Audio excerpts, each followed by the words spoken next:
নজর রাখবো পরবর্তী সংবাদে। প্রাকৃতিক দুর্যোগের উপর এবার শান্তির বাজারে অনুষ্ঠিত হলো মহকুমা শাসকের কার্যালয়ে আজ একটি বিশেষ সভা।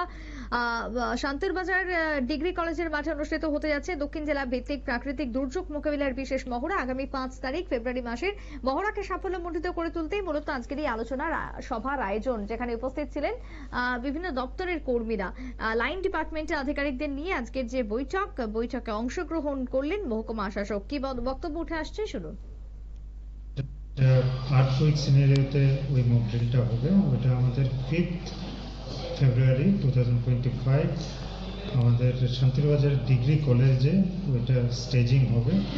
তো ওইটা নিয়ে আমাদের আজকে আলোচনা ছিল, সবগুলো লাইন ডিপার্টমেন্ট নিয়ে আমরা প্রিপারেটরি মিটিং করি।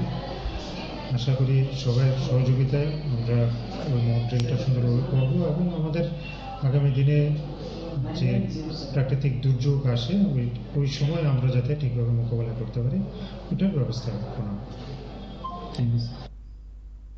আপনারা শুনলেন যে বক্তব্য উঠে আসছে শান্তির বাজার মহকুমা শাসকের কার্যালয়ে আজকের এই বৈঠক। আগামী দিনে যা যা আয়োজন থাকবে মহড়াকে ঘিরে তার চূড়ান্ত রূপরেখা তৈরি। 5 তারিখে এই মহড়ার আয়োজন করা হলো বলেই খবর। ছোট্ট বিরতির পর ফিরছি, সঙ্গে থাকুন।